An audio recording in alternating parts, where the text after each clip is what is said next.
What is up, everyone? Your friendly programmer here, back with another video. In today's video, we're going to be extending off of our blocks. So we're going to be adding functionality for block deletion or breaking blocks, and then we're going to be adding some debris animation for when we do break the blocks. So with that, let's just get right into it. So the first thing I want to do is I just want to go to the sources folder, then the com.game.objects package, and then go to game objects. So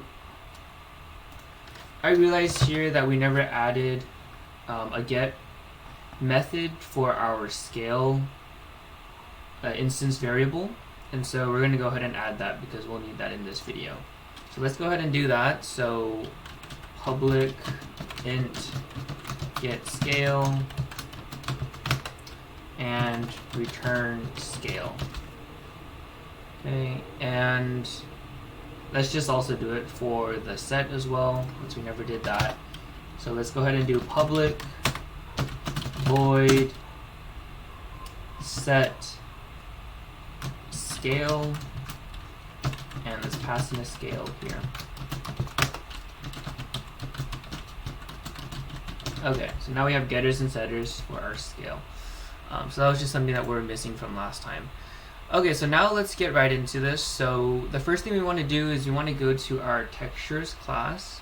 So to get there, let's go to com.game.graphics, and let's go ahead and open up our textures class. And so here we're going to go ahead and load in our debris sprite. So let's go ahead and do that. So to do that, we need to first go up here and add a new buffered image array. So let's do debris underscore 1. And let's go ahead and create an instance for that, like we did for all of these other buffered images.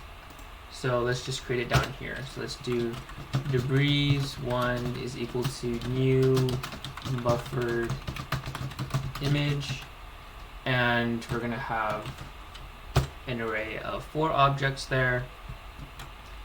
And let's go ahead and do what we did for these other ones here, and let's just add a get debris textures here.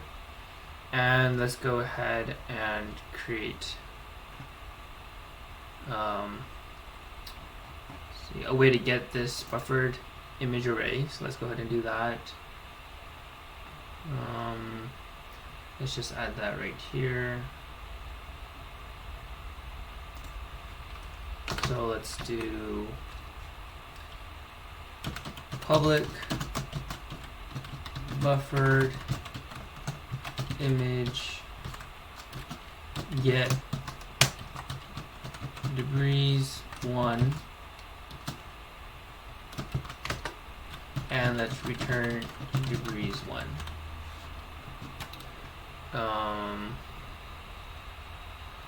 Actually, let me see.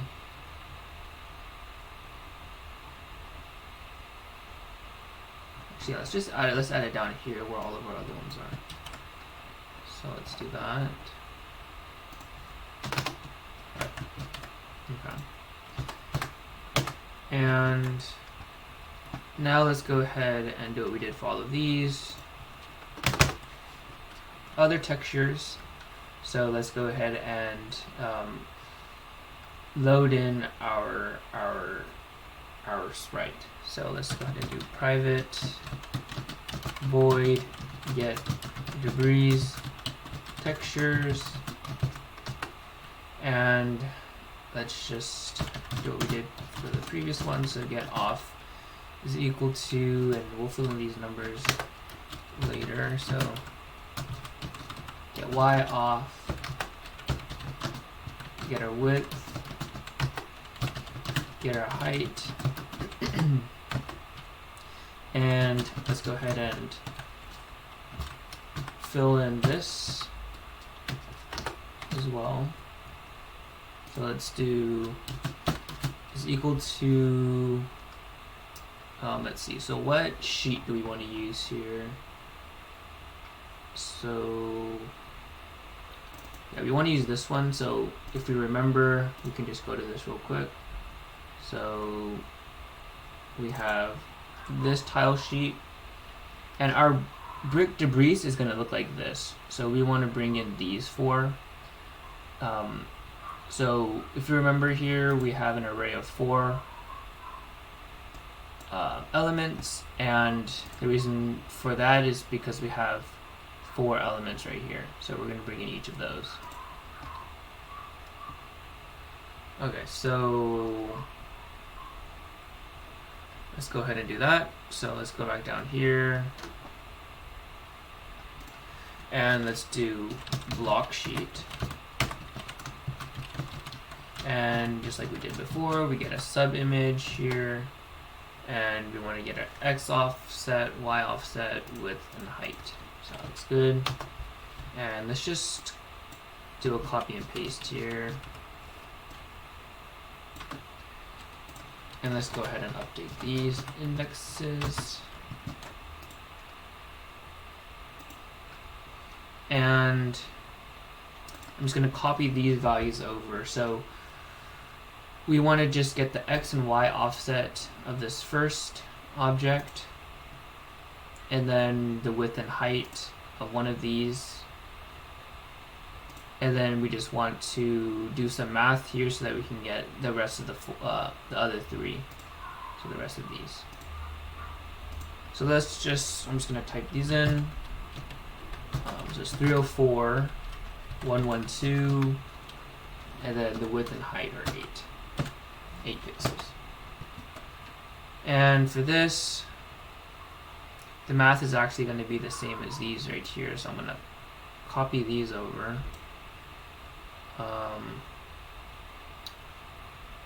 Actually, let's just type it in.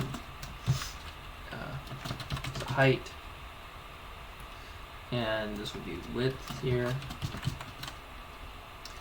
and this would be width and height. And you can confirm this on your own. We've sort of went over, or not sort of, but we've went over this in a previous episode that I believe was the textures episode. So if you have any questions about tile sheets, or how to load in the sprites from our tile sheets, or any of the math here, or what these mean, just go ahead and go back to that video and reference that. Or you can just add them in the comment section, and I can respond to those at a later date. Okay, so that's it for our textures. So the next thing we want to do is we want to go ahead and create a debris class. So let's go ahead and do that. So we'll add that right here. So new class, and let's name this debris. And let's close this. Okay, so this will be our class for our debris. And let's just go ahead and start by creating a few instance variables here. So let's do private texture text game get texture, and we've already done this for our other game objects before. So it's very similar to that. So now we need our buffered image, and we're gonna also need scale, the width, height, velocity x, velocity y, and private float. So we need some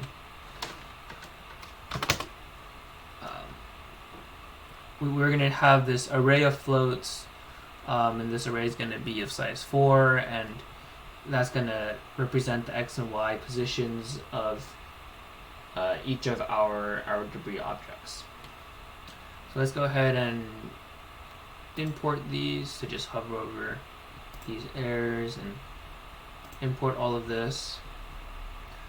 Okay, so that's it for the instance variables. Now let's go ahead and create a constructor. So let's do public debris, and we're gonna just pass in a float.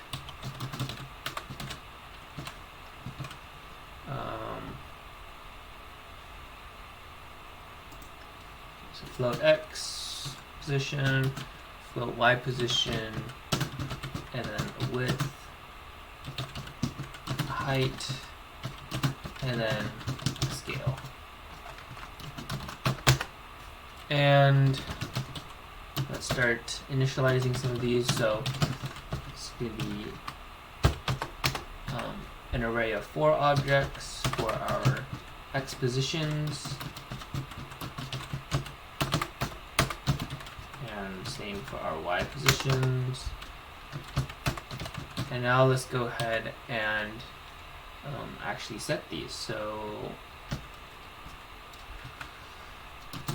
let's do this. And I'll explain the math after. I'm just going to write it all out and then explain it right after. Okay. And let's just write it all out and then I'll explain it right after. So we have 4 of these. And these will be pluses.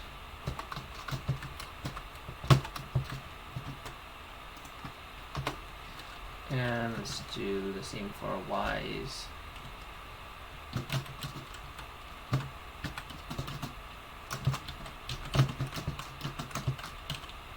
So y plus and 0.5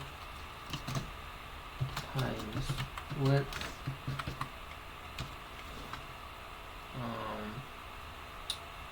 Actually, we should just do height here. And put this over. And let's do minus 1. Okay.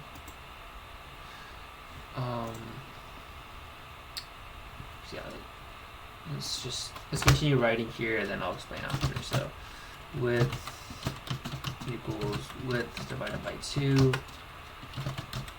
Height is equal to height divided by 2. Debris is equal to our debris texture. And then we have a velocity x. And then we have a velocity y.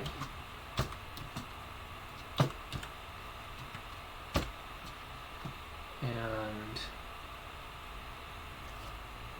yeah, I think we'll leave it at that, and I'll go ahead and start explaining. So what we're doing here is we're basically initializing our values for our different debris particles. So we have 4 debris particles, and we're basically setting the x and y values here. So the x and y positions for those debris particles. So if you just look at this one right here, let's just bring up paint. Okay. So we have some starting x and y position. So we'll just talk about this first one here, this one at index 0. So we have some x and y position. So say this is like the x and y position that we're starting off with. That gets passed in here. And so what we want to do is we want to move a certain distance from that. So this one, we're going to take that x position and then we're going to go to the left by a certain amount. And that amount is half the width. So we're just going to move over in this direction. So now we're here. And then we're going to move in the y direction.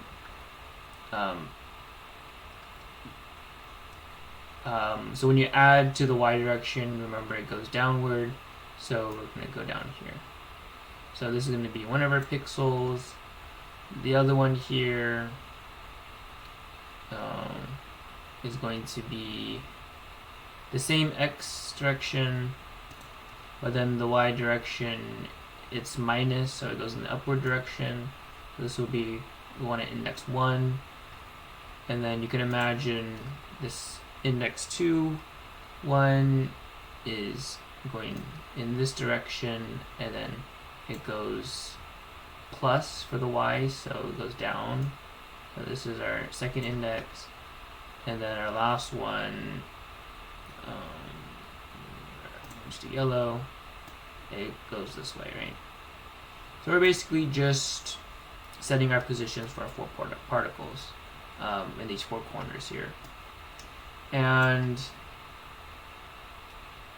we're just setting the width here of each of these particles, and we're just setting the height here. We added the texture function here, this get debris 1. This was just a getter for the debris texture, and we're just gonna set this debris object to that. And we're also setting these velocities. So to explain the velocities a little bit, so we want the particles to look like this. So Mario hits the block, so say there's a block here, okay, and then once you hit the block, then the particles should shoot out like this. So the top left one should go like this, and then it should go in this direction. This one should go up in this direction, and then this one should go this way, and this one should go this way. So it'll look like that. And so we have a x velocity here of 2, so it'll move in a certain direction at like a certain speed, and then the y direction, or the y amount, will be like more than 3 times that. So it'll be like this much. And so this is sort of the force. So the force will be more in a downwards direction, or more in a upward downward direction, so a vertical direction rather than a horizontal. And you can play around with that value and see the difference in how the particle animation ends up looking once we add all that logic, and you can kind of get a feel for how these work. Okay, so that's the constructor. Now we're going to add a couple more methods down here. Let's make some space here.